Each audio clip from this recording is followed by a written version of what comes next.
May travel history na sa iba't ibang bansa sa Asia pero tinry mag-tourist from Manila to United Arab Emirates pero hindi nakarating, na-offload. Ginisa ng immigration kasi 90% talaga ng mga nagtuturist papunta dito sa United Arab Emirates is maghahanap ng trabaho dito. Pero totoo naman na si ate is may papasukan ng trabaho dito. Pero para mapadali lang ang pagpunta dito, tourist ang naiisip ng mga employer na gawin. Pero yun nga, medyo risky. So, kung ako ang tatanungin, mas okay talaga na gawin natin ito on a legal way para meron ka ng OWA, OEC, PIDOS, at meron ka ng employment visa na hindi mo na problemahin pag nakarating ka dito kung pa-process ba ng employer or hindi. Ngayon, puntahan natin si ate na ating i-interviewin na susunduin natin dito sa Dubai Airport Terminal 1 at tanungin natin kung ano ba yung prosesong ginawa natin at gaano katagal ang pag-process natin ng legal documents niya from Manila to United Arab Emirates. So let's go! Guys, finally, nandito na rin si Miss Michelle sa Dubai! Welcome to UAE po! So, kamusta naman? Feeling ko nanginginig-ginig pa kayo. Hindi, malamig lang. Malamig lang po, okay.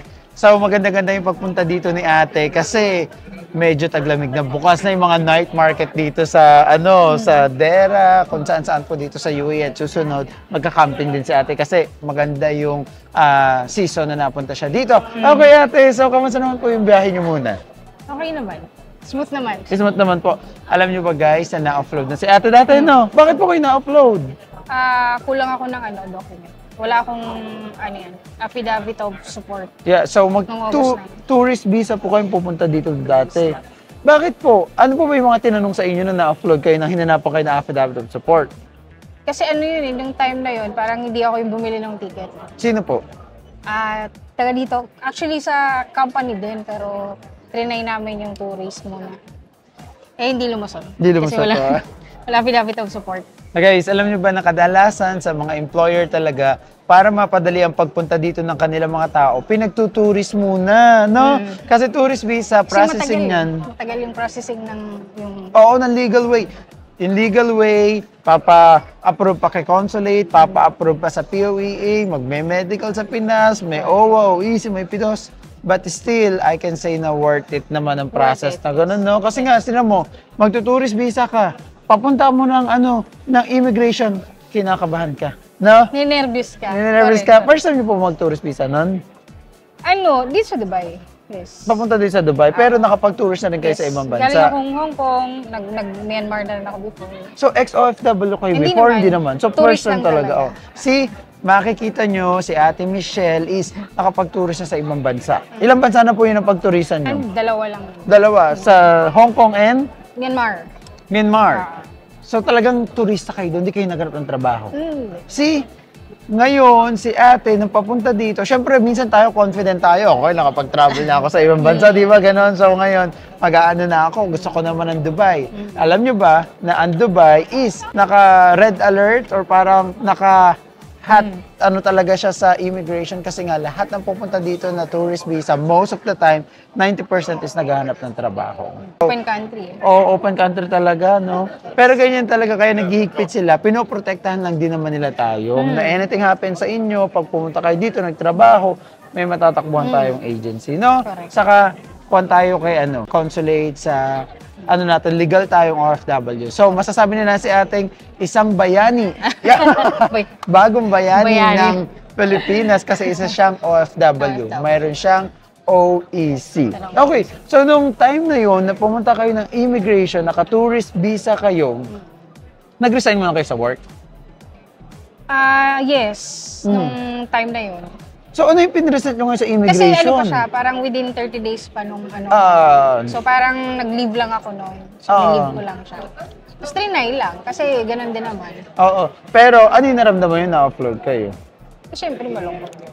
Malungkot yun, siyempre. Oo. Parang hindi, siyempre, gumastos, ganyan. So, nakaka-depress. Kasi, yung ginawa sa akin, pinalabas lahat yung laptop ko. Ay, seryoso? Oo, tinignan niya lahat yung cellphone ko, lahat ng communication. Nakaras talaga ako doon sa Seryo, as in, tinignan talaga yung mga ka-chat mo, tinignan tinignan talaga. Tinignan yung Tapos, cellphone mo, okay. Ano pa yun, parang tinignan pa yung mga previous chat namin nung bumili ng ticket. Kasi ano ko naman talaga yun, colleague ko talaga before. So matagal na kami magkakilala. So kinalkal yun, pati payslip ko. Dinownload ko pa sa harap nila yung payslip ko para makita nila na talagang nagtatrabaho ka. Nag-work ako, ganyan. Pero ganun, affidavit of support pa rin talaga. Oo. Kasi ano nga naman talaga ang purpose, ba't gagagastusan ng ganong kalaki, din? Oo, for the visa, for everything. Kaya, so ngayon, nasayang lahat ng ginastos, tourist visa at yung ticket. Kasi pinakancel ko pa yung tourist visa eh. Yeah. Kasi di ba papalitan siya ng employment. So I had to request for cancel. Oo, kasi bawal ang dalawang visa at the same time. So paano muna kayo nagkaroon ng pag-asa na parang okay, syempre pag na-offload ka, minsan tayo, eager tayong umalis talaga eh. Parang hindi ako papayag, gagawin ko yung work ko para umalis. Paano ka nagkaroon ng pag-asa? Kasi ano siya eh, yung parang in-attach lang naman nung immigration. Binigyan ka ng maliit na papel. Maliit na papel.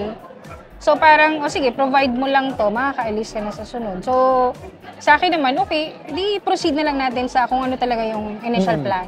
So, yung employment talaga. Yeah. So, paano nyo po kami nakita? Talagang nanonood ako. Talaga po? Oo, noon, actually, sa About Dubai. Tourist visa pa lang, pinapanood mo na kami ganun? Bago pa talaga po. Wow. Nakikita ko na social media. Tapos, nung gano'n na ngayon nangyayari, parang sobrang patagal na ng patagal. So habang kasi wala kaming ginagawa, basta tumatagal ako. Totoo yun. So sabi ko, sinuggest ko dun sa employer ko na baka pwedeng idaan sa agency. Tapos, humingi ako ng sa inyo ng quotation. Sinendorse ko sa HR. Sabi ko, tingnan nyo to. Sabi ko, legit siya. Kasi difficult talaga maghanap ng Oo, totoo naman. So, even yung employer ko is aware na di masasabi kung legit talaga. How will you verify? Ganyan. Sabi ko, I know this is legit.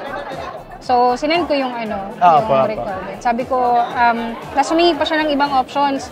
Sabi ko, that's the best option. Grabe talaga. So, nakakatawa kasi si ate ang patunay na talagang totoo tayo. Saka talaga naman na gagawin natin yung lahat. Madali natin yung papel nito. Di ba? Salamat. Yeah, so, sobrang bilis. Ilang days lang po na process? Actually, ang pinaka-mahabang timeline lang is yung Philippine Consulate. Yes. Siguro mga 7 days nga lang din naman yun. Although 7 to 10 days dapat, pero within 7 days, lumabas na rin naman. After that, syempre yung medical, nakadepende talaga yung sa medical if fit to work ka. Saka magtutuloy-tuloy. Pero after the medical, pagpatak ng papel visa, from Philippine Consulate sa Pilipinas, isang araw lang yan. Isang araw lang ba yun? Hindi, nasa 5 days naman. Nasa 3 days yata. Parang gano'n. Isang araw lang. Sobrang bilis. So, sobrang bilis lang talaga ng ginawa natin na process kila ate. Kasi nga, actually, nagmamadali talaga employer nyo din eh. Bakit nagmamadali silang kuhanin ka agad? Kasi 3 buwan siya nagaan. 3 buwan na. Kasi July pa ako nag-sign ng contract. Ito ang tanong ko, paano mo nakita yung employer mo dito sa UAE na nasa Pilipinas ka pa? Yung previous colleague ko talaga, siya yung nag-work. Tapos, same company? Same company. Okay. Tapos, parang nakita alam niya na may opening hiring, sa company. So, sabi ni sir, send mo sa akin yung CV mo. Tapos yun, tuloy-tuloy. So, in-interview ka lang online din. And then, yun na. Nakakatuwa talaga yung mga referrals, may mga kaibigan tayo nandito. Pagkatapos, pag alam nila talaga magaling ka or gusto ko nilang tulungan, di ba? Ano ba muna po yung magiging trabaho niyo pala? Sa sales po. Sa sales. Anong klaseng company po yan? FMCG na hygienic. So may mga tissue, yun ang mga products na dito sa UAE. Actually, ino-offeran din namin yung company niya kasi na-meet namin na if they're going to hire from the Philippines, they can contact us. I believe they're going to hire, pero the thing is, gusto lang muna nilang mapatunayan na si Ate Michelle is talagang makakarating dito. Kasi nga, syempre, paano nga ba naman sila mag-hire agad kung kayo hindi pa kayo makarating? Pero, ayan, nandito na si Ate Michelle. So ngayon, ngayong time na to, na hindi na kayo na-offload, papunta kayo ng immigration, meron kayong OEC, are you confident or medyo takot ka pang pumunta sa immigration kasi baka ma-offload ka ulit? Ang laki ng difference sa feeling. Ano Parang sobrang chill lang. Kasi alam mong may documents ka. Although, nanonood na ako before ng mga ginagawa na if na-offload ka, anong gagawin? So, pupunta ng second immigration. Yes, para, alam ni ate. Para ipalift yung ano. So, tinatakan agad, nung makita yung mga documents, sabi niya, so ma'am, ito yung mga documents, nagdala ka na. Sabi ko, yes, ito na. So, ito na. Buti hindi ako sinabihan, bakit tourist yung in-apply mo nung una? Hindi, actually may sagot dyan. Alam mo na may sagot dyan. Gustong madaliin ni employer ang pagpunta ko doon kaya nag-tourist. Di ba ganun? So ngayon, ano na nang nung pinakita mo na lahat? Kompleto na. Parang even yung reprinting ng OEC, enough din na binigay nung agency. So enough din siya dun sa kasi kumuha pa si immigration ng copy, ganyan.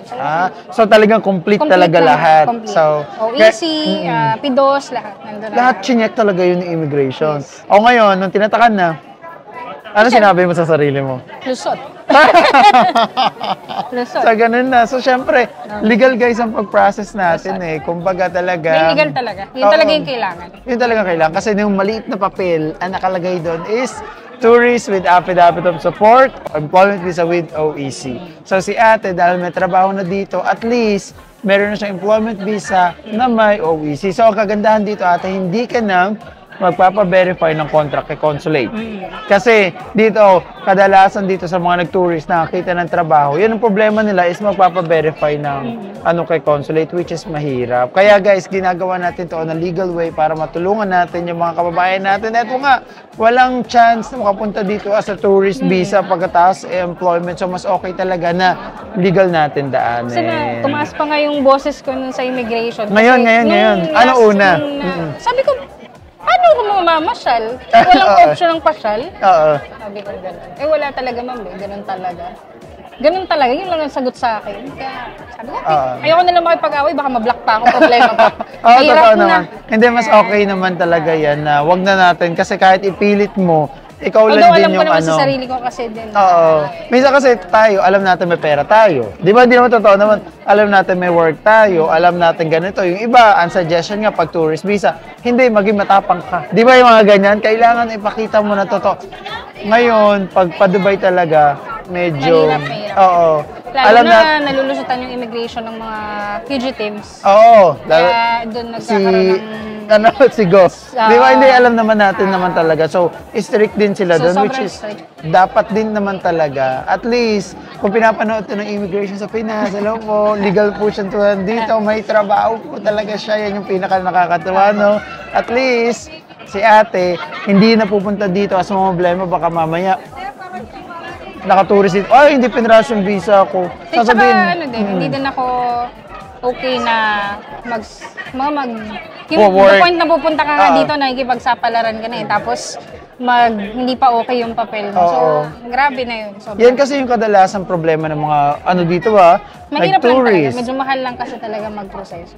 Hindi, pero alam mo yung gastos. Worth it naman. Pag nag-tourist visa ka, almost ganun din naman yung gastos. Konting-konti lang yung difference. Tapos, ito pa. Legal way na. Alam mo bakit? Tinurist visa ka pa nila. May ticket pa. Pagdating dito, bibigyan ka pa employment visa. Ang employment visa, mas mura siya pag nasa labas. Kasi walang change status. So, parang nilagay lang sa ticket. At least, legal ka pa, hindi ka na pagdating mo dito, problema ka, nag-work ka, hindi pa pinaprocess yung employment visa ko. So, madaming ganyan, hanggang nag-overstay na, nagkakaso na, at nagka-problema. So, ngayon, ito ang pinakamaganda kay ate na sasabihin natin, welcome to Dubai! So, welcome po sa Dubai. Finally. Thank you. Si ate, lagi nagbe-message sa atin si ate Makulit kasi kung ako, ano na yung update. Hindi, normal po yun, pero talagang sa kulit niya, nandito na siya. Ayan. So, marirecommend niyo po may company namin sa mga manonood. Definitely. Sobrang legit. So, pag gusto niyo pumunta sa Dubai or I think nagkikita kayo ng any other countries ba? Coming from any other countries as well? As of now, from other countries going to Dubai. Yes. to Dubai. So, aba. Yeah. Aba talaga. Aba talaga. Aba talaga. Hindi ako nagkamali. Sobrang ano. Yeah. Talagang minadali namin kasi gusto ko si ate din makarating dito agad. At tuwan-tuwa din yung employer niya kasi sila Remia, sila namin pagka mabait din yung employer. So sana mas maging okay kayo dito sa Dubai kasi talagang alam mo yun, sapalaran talaga maging OFW, hindi yung biro, iniwan mo yung family mo sa Pilipinas at ngayon mag-isa ka dito. Nasaan po ang employer? May susundo po ba sa inyo dito? Yes po. Yung friend lang po, colleague. Nandito na po. Okay. So, thank you po, Miss Michelle. And welcome po sa Dubai. Bye-bye po.